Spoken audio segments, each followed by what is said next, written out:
Assalamu alaikum. I hope you all are doing great. Welcome to my channel Denticos.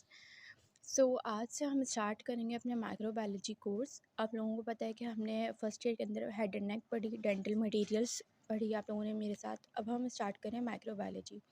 As you know it's a very rough and dry subject और साथ साथ इसको retain करना बहुत मुश्किल है।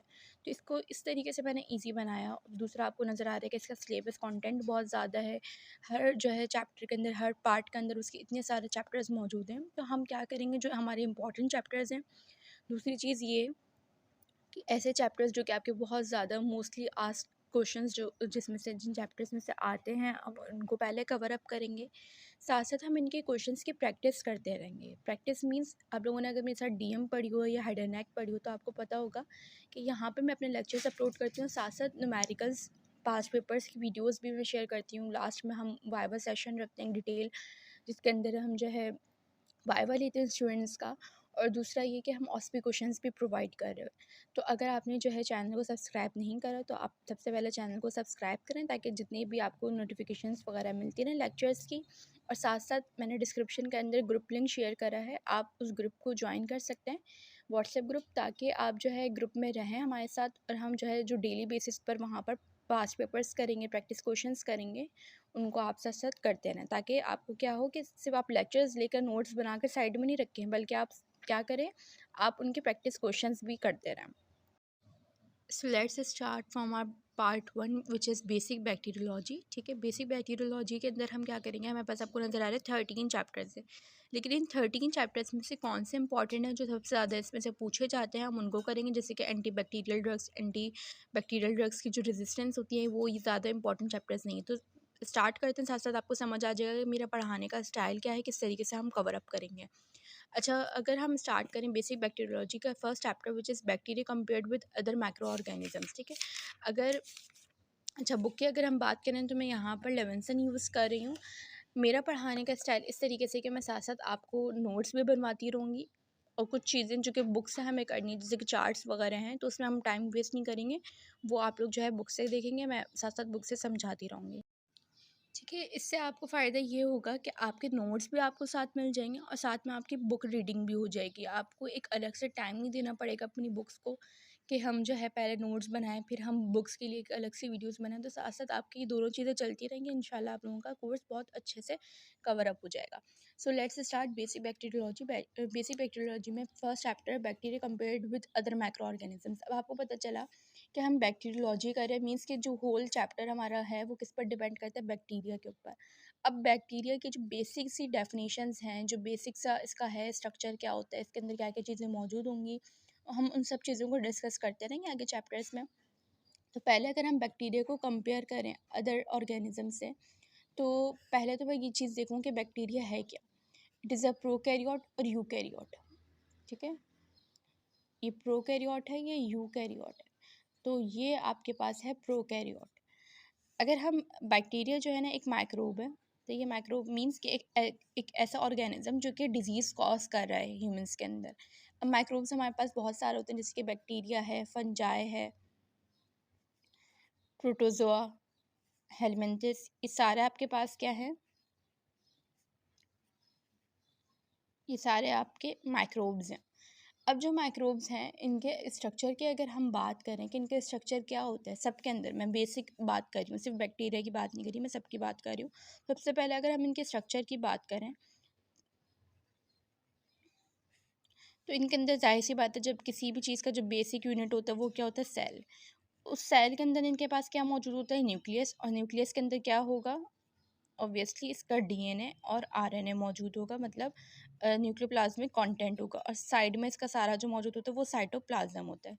सही है, ये चीज़ें हो गई इसकी स्ट्रक्चर की बात करें अगर हम। तो जो बैक्टीरिया है, ठीक है, तो जो आपका बैक्टीरिया है वो आपके पास क्या है, उसके अंदर उसका डीएनए भी होता है, उसका आरएनए भी होता है। सही है, और जो कि किससे सराउंड कर रहा होता है, साइटोप्लाज्म से सराउंड कर रहा होता है। ये चीज़ तो हमें समझ आ गई। लेकिन अगर हम बैक्टीरिया को कंपेयर करें वायरस से, हम इस चैप्टर के अंदर हम बैक्टीरिया को कंपेयर करें ना अदर ऑर्गेनिज्म से, तो यहाँ पर स्ट्रक्चर में आकर मैं बैक्टीरिया को कंपेयर कर रही हूँ वायरस से। तो बैक्टीरिया के अंदर डीएनए मौजूद है, आरएनए मौजूद है, लेकिन वायरस के अंदर क्या होता है हमारे पास, इसके अंदर या तो आइदर डीएनए होगा या फिर आरएनए होगा और साइटोप्लाज्म नहीं होगा। ठीक है, ये चीज़ क्लियर हो गई आप लोगों को। कंपेयर कर लिया, बैक्टीरिया के अंदर साइटोप्लाज्म होता है और डीएनए और आरएनए दोनों होते हैं, जबकि वायरस के अंदर या तो डीएनए होगा या आरएनए होगा या साइटोप्लाज्म इसके अंदर नहीं होता। इसको हम नेचर ऑफ न्यूक्लिक एसिड वाले पॉइंट के अंदर भी कवर करते हैं। नेचर ऑफ न्यूक्लिक एसिड यही कि इसके अंदर डीएनए और आरएनए है, जबकि इसके अंदर दोनों में से कोई एक चीज़ होगी। सही है। फिर बात करें इनके मेथड ऑफ रेप्लिकेशन की। सही है। फिर बात करें अगर हम इनके मेथड ऑफ रेप्लिकेशन की कि किस तरीके से ये रेप्लिकेट करते हैं, तो आपको पता है कि कोई भी ऑर्गेनिज्म है तो वो दो तरीके से वो कर रहा है, रेप्लिकेशन उसकी हो रही है। तो बाइनरी फिशन से या फिर माइटोसिस, एसेक्सुअल रिप्रोडक्शन की मैं बात कर रही हूँ, ठीक है, या फिर माइटोसिस से। तो आपके पास जो बैक्टीरिया होता है वो किससे करता है, वो करता है बाइनरी फिशन से, जबकि जो आपके पास यूकैरियोटिक सेल्स होते हैं वो किसके उससे करते हैं, वो करते हैं माइटोसिस से। जैसे कि फंजाई, प्रोटोजोआ वगैरह सारे किसके थ्रू कर रहे होंगे, माइटोसिस से। अच्छा, हमने पीछे क्या पढ़ा, मेथड ऑफ रेप्लिकेशन दो तरीके, बाइनरी फिशन और माइटोसिस। बाइनरी फिशन हो रही है प्रोकैरियोट्स में और माइटोसिस हो रही है यूकैरियोट्स में। ठीक है। दूसरी चीज़ अगर हम वायरस की बात करें तो वायरस ना ही बाइनरी फिशन से रेप्लिकेट होता है ना ही माइटोसिस से। इसका एक अलग ही प्रोसीजर है। क्या कि ये जो है ना डिसअसेंबल होगा। ठीक है, ये डिसअसेंबल होकर अपनी जो उसका न्यूक्लिक एसिड और जो मौजूद होता है, क्या मौजूद होता है इसका, प्रोटीन, उन सबको ये जो है ना उसकी बहुत सारी कॉपीज़ बनाएगा। सही है। डिसअसेंबल होकर अपने न्यूक्लिक एसिड और प्रोटीन्स की बहुत सारी कॉपीज़ बनाने के बाद ये क्या हो जाएगा, रीअसेंबल हो जाएगा बहुत सारी अपनी सिमिलर कॉपीज़ के अंदर। जैसे कि हम यहाँ पर बाइनरी फिशन में सिमिलर कॉपीज़ बन गई, प्रोजेनी बन गई। तो इस तरीके से मेथड ऑफ रेप्लिकेशन है प्रोकैरियोट्स और यूकैरियोट्स का। ठीक, अब साथ साथ हम क्या करते जाएंगे, अब यूकैरियोट्स और प्रोकैरियोट्स के डिफरेंस देखेंगे। अभी यहाँ तक जो हमने देखा ना वो एक जनरल वे में हम देख रहे थे। अब यहाँ से जो हम स्टार्ट करें ना, वो हमने स्टार्ट करें कि यूकैरियोट्स और प्रोकैरियोट्स के जो बेसिक डिफरेंस होते हैं वो क्या होते हैं। सबसे पहले अगर मैं एग्जाम्पल की बात करूँ तो आपको यूकैरियोट्स पता है कि क्या है, फंजाई, प्रोटोजोआ और हेलमिन्थिस, ये आपके पास यूकैरियोट्स होते हैं। और जो प्रोकैरियोट्स हैं उसके अंदर आ गया आपके पास बैक्टीरिया। अब मैं यूकैरियोट की बात करूँ तो यूकैरियोट जो होता है इसके अंदर ट्रू न्यूक्लियस मौजूद होता है। अभी ट्रू न्यूक्लियस का इससे क्या मुराद है, मतलब इसके अंदर प्रॉपर एक न्यूक्लियस होगा जिसके अंदर न्यूक्लियर मेम्ब्रेन भी होगी, इसका न्यूक्लियोप्लाज्म भी मौजूद होगा और जो है ना मल्टीपल क्रोमोसोम्स होंगे, माइटोटिक एपरेटस होगा। सही है। ट्रू न्यूक्लियस से क्या मुराद है कि जो इसका न्यूक्लियस है इसकी चारों तरफ न्यूक्लियर मेम्ब्रेन मौजूद है, इसके अंदर न्यूक्लियोप्लाज्म मौजूद है, इसके अंदर न्यूक्लियोप्लाज्म के अंदर जो है इसके क्रोमोसोम्स मौजूद हैं, ये कहलाता है इसका ट्रू न्यूक्लियस। ठीक है, यूकैरियोट्स के अंदर ट्रू न्यूक्लियस होता है, जबकि जो आपके पास प्रोकैरियोट होता है, सही है, और साथ में इसके माइटोटिक एपरेटसेस भी होंगे, सेंट्रियोल्स होते हैं जो कि माइटोटिक एपरेटस में कन्वर्ट हो जाते हैं। जबकि अगर हम प्रोकैरियोट्स की बात करें तो प्रोकैरियोट्स का जो न्यूक्लियस होता है वो क्या होता है, उसको हम न्यूक्लियोइड कहते हैं। इसके अंदर सिंगल सर्कुलर मॉलिक्यूल होता है, सिंगल सर्कुलर न्यूक्लियस। न्यूक्लियोइड किसे कहते हैं हम, एक तो सिंगल हो और सर्कुलर न्यूक्लियस, उसको हम न्यूक्लियोइड कह रहे हैं। सही है। जिसके अंदर लूजली अरेंज्ड जो है ना डीएनए होता है और इसके अंदर न्यूक्लियर मेम्ब्रेन भी नहीं होते और माइटोटिक एपरेटस भी नहीं होता। मीन्स कि इसको हम इन शॉर्ट कह सकते हैं फॉल्स न्यूक्लियस। ट्रू न्यूक्लियस क्या है, न्यूक्लियर मेम्ब्रेन है प्रॉपर, इसके अंदर क्रोमोसोम्स मौजूद है, माइटोटिक एपरेटस मौजूद है। जबकि जो प्रोकैरियोट का न्यूक्लियस होता है उसको हम न्यूक्लियोइड कहते हैं क्योंकि ये सिंगल होता है और इसके अंदर जो है आपके पास न्यूक्लियर मेम्ब्रेन वगैरह ये सारी चीज़ें मौजूद नहीं होती। अगर हम डिफरेंट जो है ऑर्गेनल्स की बात करें तो यूकैरियोट्स के अंदर माइटोकॉन्ड्रिया से ये जितनी भी ऑर्गेनल्स हैं, माइटोकॉन्ड्रिया हो गए, लाइसोसोम्स हो गए, ये सब मौजूद होगा। और जो है राइबोसोम्स की अगर हम बात करें तो इसके अंदर होता है एटीएस। ठीक है, इसके अंदर जो राइबोसोम होगा वो होगा एटीएस, मतलब 50S+30S। और जबकि जो आपके पास ये है प्रोकैरियोट्स, इसके अंदर आपके पास क्या होता है, जो इसका वो होता है ये राइबोसोम, वो होता है 70S। सही। इसके अंदर जो इसका राइबोसोम होता है वो 70S होता है, 50S और 30S इसके सब यूनिट्स होते हैं। अच्छा, यहाँ पे इसके जो है ना ये होते हैं 60 और 40। ठीक है, तो ये आपका जो है बीसीक्यू का क्वेश्चन है। एमसीक्यूज में पूछते हैं कि सब यूनिट ऑफ प्रोकैरियोट्स, सब यूनिट ऑफ यूकैरियोट्स। तो इसमें 70s होता है, तो 50s और 30s, और ये 60s और 40s। फिर इसके अगर हम सेल वॉल की बात करें तो आपको पता है कि प्रोकैरियोट्स की जो सेल वॉल होती है वो बनी हुई होती है पेप्टिडोग्लाइकन से। पेप्टिडोग्लाइकन से, जो कि एक पॉलीमर होता है अमाइनो एसिड्स और शुगर्स का।